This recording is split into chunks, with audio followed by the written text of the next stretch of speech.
खिलच पड़ता है, अपने घर में बूढ़े माँ बाप को भूखे मार के पड़ता है और उसके बाद परीक्षा के लिए जाता है, रोता हुआ घर लौटता है।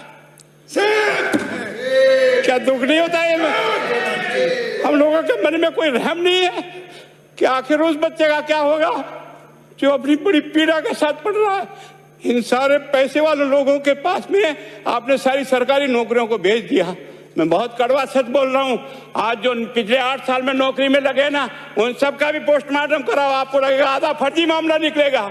और ये जितने भी प्राइवेट कॉलेजों में आपने सेंटर बना रखे उनको बंद करो, इनको तुरंत बंद करिए एक ऑर्डर से। जितने भी सरकारी विद्यालय है और सरकारी नौकर ही एग्जामिनर बनेगा और एग्जामिनेशन करेगा। हमने अपनी दुकान को इतनी कमजोर कर दी है कि जहां बच्चे अच्छी तरह से शिक्षा लेकर के हम जैसे गरीब पढ़ करके यहाँ आ गए, अब वो रास्ते नहीं है।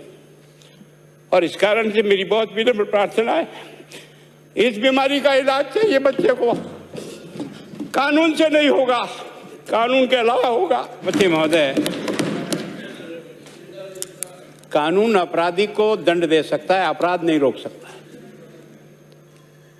ये केवल और केवल हमारा वर्षों का अनुभव है। कानून अपराधी को दंड दे सकता है, अपराध नहीं रोक सकता है। अगर ये कानून ही रोक देते तो अब तक 302 का मर्डर नहीं होता है। और इसलिए इसकी गहराई तक जाने का प्रयत्न। कानून बनाने की नौबत क्यों आती है? ये इसलिए आई है, मैं बहुत कड़वे शब्दों में कह रहा हूं, माफी चाहता हूं आपसे।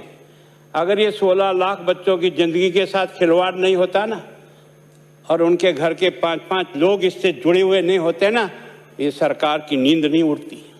1 करोड़ लोग प्रभावित हो गए इससे। उन बच्चों की पीड़ा और उनके परिवार वालों की पीड़ा, उस पर छींटे लगाने के लिए कानून लेकर के अपने आप को बरी करना चाह रहे हो।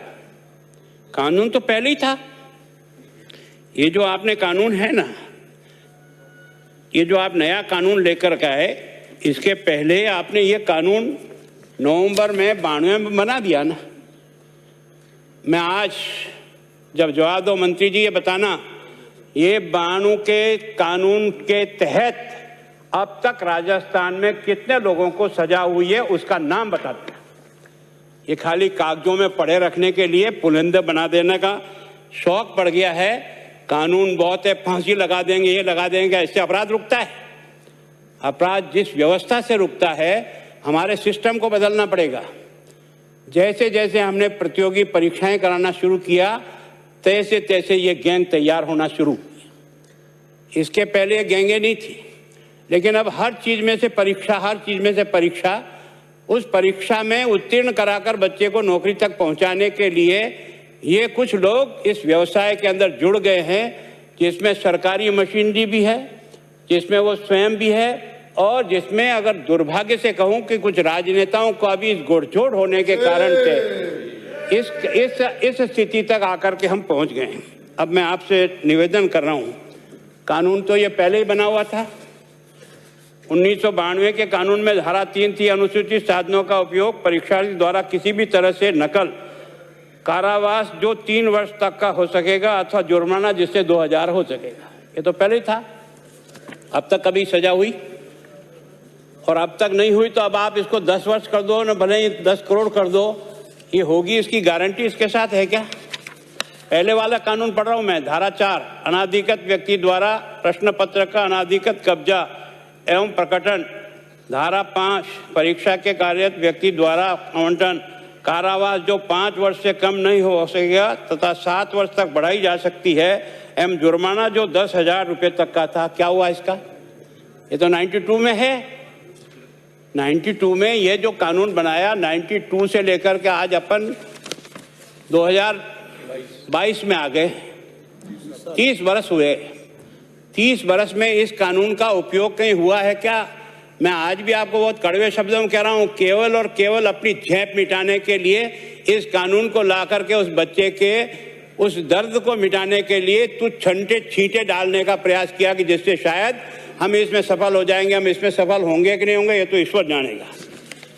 मतलब मैं सोचता हूं कि हमने कानून की जिस तरह से धज्जियां उड़ाई है ना, कानून कभी रुकता नहीं है। ये धारा 6 थी जो पहले 92 में, उसमें कारावास जो 5 वर्ष से कम नहीं हो सकेगा 7 वर्ष तक बढ़ाई जा सकती है, तथा जुर्माना जो 15,000 रुपये से कम नहीं होगा लेकिन 1 लाख रुपये तक का जुर्माना होगा। अगर यही रोक देते तो अब तक अपन बहुत को अच्छे से पहुँच जाते। कानून बनाया आपने, सजा सख्त की, उसके लिए धन्यवाद। कानून से मेरा विरोध नहीं है, पर मेरा विरोध इस बात से है कि केवल कानून बना देने मात्र से इन समस्याओं का निदान नहीं होगा। या आपने धारा 7 जो 92 की थी उसमें कारावास 3 वर्ष तक का हो सकेगा, जुर्माना 5,000 रुपये, ऐसे इसमें सब कानून है। वही कानूनों को बदल करके आपने थोड़ा और सख्त करने का प्रयास किया। अब मैं सभापति महोदय ये विषय नहीं समझ पा रहा हूँ अभी तक कि एक कानून आपका 92 में था, इस नया कानून 2022 में लाने की आवश्यकता क्या पड़ी? या तो इस कानून को रद्दी की टोकरी में डालते हैं, फिर इस नए कानून को लाते। मैं इतना विद्वान नहीं हूं क्योंकि मैंने कोई बहुत ज़्यादा वकील की प्रैक्टिस नहीं की, लेकिन मैं सामान्य बुद्धि से समझता हूं कि क्या ये 2 कानून पैरेलल चलेंगे, और अगर ये 2 कानून पैरेलल चलेंगे तो कौन से कानून के तहत आप मुकदमा दर्ज करोगे, किसके तहत दर्ज नहीं करोगे? इसका मतलब केवल और केवल लोगों को दिखाने का एक तरीका है। सजा कम है, 10 करोड़ कर दो, 25 करोड़ कर दो, उसके कारण से समस्या का हल होता हो, ऐसा मुझे तो कम से कम इसमें से दिखाई नहीं देता। कानून हमारे पास पहले से था और अभी, और इस कानून में कुछ सजाओं का अंतर हो सकता है, कुछ काम का समय कम ज़्यादा हो सकता है, इससे ज़्यादा तो कोई इसमें अंतर है नहीं। अब आपने देखा, अब मैं दोनों ही कानून में आपको तुलना करता हूँ। अभी जो नया कानून बनाया हमने 2022 में, जो पहले वाला मैंने आपको पढ़ा था जिसमें 2-3 साल की सजा थी 2000, और अभी वाला जो आपने किया कारावास जो 3 वर्ष तक का हो सकेगा और जुर्माना जो 1 लाख रुपए से कम नहीं होगा। जुर्माना न भरने की स्थिति में कारावास जिसकी अवधि 9 मास तक और हो सकेगी। पहले ये था, अब ये हो गया। अब इसके कारण से नकल रुक जाएगी, अपराधी घर चला जाएगा। अब तो कुछ होना ही नहीं है ना। धारा 4 में जो पहले था, और अब नया क्या किया आपने? प्रश्न पत्र पर कब्जा और प्रकटीकरण। धारा 5 परीक्षा कार्य में अनस्त व्यक्ति द्वारा प्रकटन। धारा 6 प्रश्न पत्र का उत्तर पत्रक। इसमें धारा 7, धारा 8, 9 उसमें जो आपकी शास्ति है वो शास्ति आपकी है कारावास जिसकी अवधि 5 वर्ष से कम नहीं होगी किंतु जो 10 वर्ष तक हो सकेगा, और जुर्माना जो 10 लाख रुपए से कम नहीं होगा किंतु जो 10 करोड़ तक हो जाएगा। अब इस 10 करोड़ का चश्मा दिखा देने से अपराधी को डर लग जाएगा। क्या जुर्माना न भरने के कारण से 2 साल की और सजा बढ़ जाएगी। तो ये सारे प्रोविजन करने मात्र से क्या, मैं सोचता हूँ इस बारे में थोड़ा सा आप सोचो। और कानून लाने के लिए आपने जो तर्क दिया ना, वो तर्क दिया है कि बजट प्रस्ताव के साथ संलग्न उद्देश्य और कारणों के कथन किया कि उक्त अधिनियम 1992 3 दशक से भी अधिक पुराना है। तो पुराना बेकार है, हम जैसे पुराने हो गए तो फेंकने लायक हो गए ना। मतलब जो कानून आपके पास है उसी कानून में अगर कुछ और सख्ती करनी थी, कुछ धाराएं उसमें जोड़नी थी, कुछ बढ़ाना था, घटाना था, उसी को कर लिया जाता, उसमें क्या अंतर पड़ जाता। लेकिन आपने इसमें जो है ना ये कहकर के इस दौरान इस मुद्दे से संगठित अपराध के आयाम का रूप ले लिया। ये संगठित अपराध क्यों हुआ? ये संगठित अपराध को अगर ठीक करना है ना तो जितने कोचिंग संस्थाएं जो चल रही ना, इनका पिछले 8 साल का रिकॉर्ड निकलवाओ। अगर कुछ करने की मंशा हो तो, नहीं हो तो कुएं में डालो, कोई चिंता की बात नहीं। जो डूबना है प्रदेश को तो डूबेगा। मतलब 10 वर्ष में चाहे मेरी सरकार रही हो चाहे आपकी रही हो, किसी में स्वयं शिक्षा मंत्री हूँ, अपराधी होऊंगा, कोई चिंता की बात नहीं। लेकिन आप कम से कम इन 10 सालों से इन जितनी कोचिंग संस्थाएं चल रही है, इनकी जितनी परीक्षाएं हुई है, उनके परीक्षा के रिजल्ट के साथ आप एक टीम लगा करके इनका पोस्टमार्टम करो, तब आपको समझ में आ जाएगा कि बीमारी कहाँ से चली है। ये बीमारी इन व्यवसायियों के थ्रू चली है। मैं और आप पेपर आउट करेंगे, पेपर लाऊंगा, 5 लाख दे दूंगा, 8 लाख दे दूंगा, मैं क्या 2 करोड़, 5 करोड़, 8 करोड़ दे सकता हूँ क्या भैया? ये सारे के सारे जो पैसे देने वाले बड़े बड़े दिग्गज लोग हैं, जो कोई 10 करोड़ में पेपर ले जाता है, कोई 3 करोड़ में ले जाता है, कोई 2 करोड़ में ले जाता है, फिर अपने कोचिंग संस्थान में रिजल्ट लाता है, उसके बाद बड़े बड़े पोस्टर बाहर लगाता है, मेरा 100% सिलेक्शन। ये है बीमारी की जड़। अगर मार करना चाहते हो तो यहाँ करो, तब तो जाकर के इसको कोई रोक सकोगे। बाकी से केवल मन को संतुष्ट करने का काम करो तो ये राजस्थान के उस गरीब बच्चे के साथ न्याय नहीं होगा, जो बड़ी मुश्किल से पढ़ता है, अपने घर में बूढ़े माँ बाप को भूखे मार के पढ़ता है और उसके बाद परीक्षा के लिए जाता है, रोता हुआ घर लौटता है। क्या दुख नहीं होता है? हम लोगों के मन में कोई रहम नहीं है कि आखिर उस बच्चे का क्या होगा जो अपनी बड़ी पीड़ा के साथ पढ़ रहा है। इन सारे पैसे वाले लोगों के पास में आपने सारी सरकारी नौकरियों को भेज दिया। मैं बहुत कड़वा सच बोल रहा हूं। आज जो पिछले 8 साल में नौकरी में लगे ना, उन सब का भी पोस्टमार्टम कराओ, आपको लगेगा आधा फर्जी मामला निकलेगा। कोई है नहीं, कोई सोचने वाला है इस पर कि आखिर उसके दर्द को कौन जानेगा? है ना, जिस प्रकार से हमने परीक्षा के माध्यम से इन पैसे वाले लोगों को उतार करके सारे के सारे उन गरीबों की आशाओं के ऊपर पानी फेर दिया। रात और दिन पढ़ता है, भूखा प्यासा पढ़ता है, घर बेच करके पढ़ता है, खेत बेच करके पढ़ता है, लेकिन जब उसका सिलेक्शन नहीं होता तो जहर खा के मरता है। कोई इस पीड़ा को समझने के लिए तैयार नहीं है। और हम इस कानून को ला करके दुनिया को बताना चाह रहे हैं कि हमने इतना बड़ा कानून कर दिया, इस कानून से कुछ भी नहीं होगा। मैं आज आपको कह रहा हूं, ये जो आपने नए प्रावधान जोड़े हैं, मैं सोचता हूं कि मुझे कुछ बोलने की इच्छा नहीं, मुझे बहुत दुख है इस बात का। क्या होगा ये?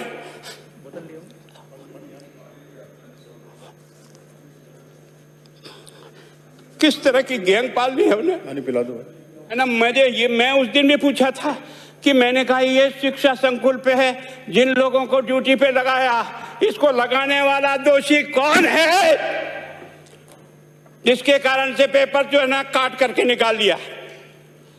ये तो ठीक है, भाग्य हमारा अच्छा था कि सवाई माधोपुर की घटना फूट गई और एसओजी को उसमें हाथ में लग करके कुछ केस लग गया।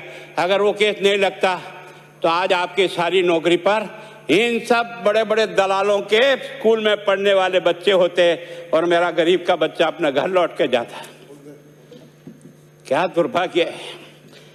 और इस कारण से केवल इसके लिए खुश मत हो जाओ कि हमने कानून बहुत सख्त बना दिया इसलिए अपराधी रुक जाएगा। नहीं, सिस्टम को बदलना होगा, ये परीक्षा का सिस्टम चेंज करना होगा।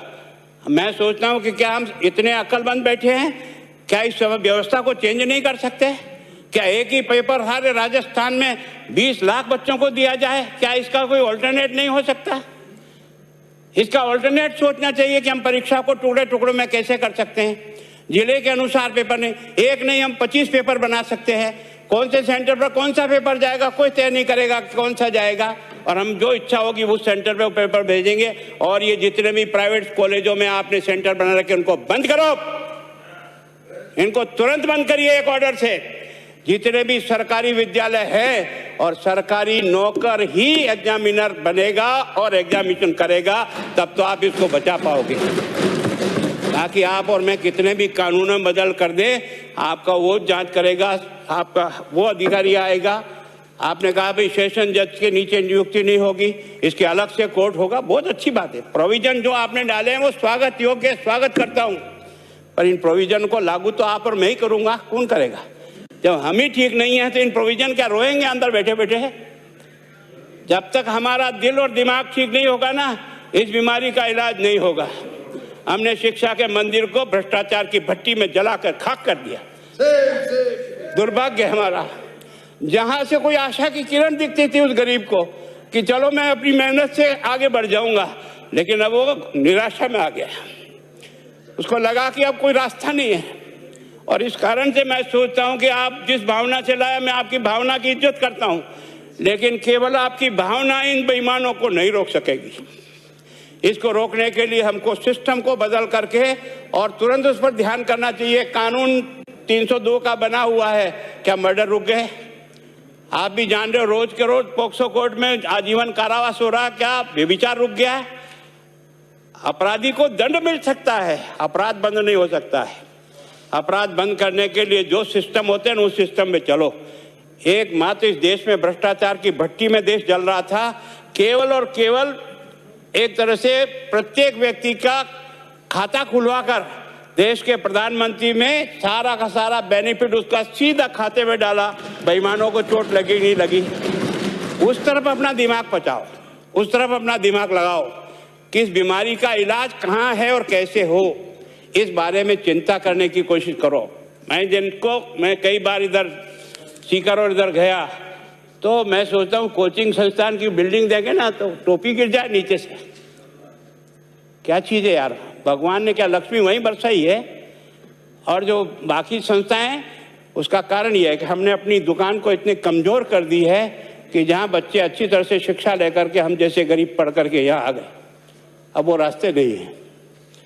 और इस कारण से मेरी बहुत विनम्र प्रार्थना है, इस बीमारी का इलाज चाहिए बच्चे को, कानून से नहीं होगा, कानून के अलावा होगा, और उसमें आप करें। धन्यवाद। Thank you.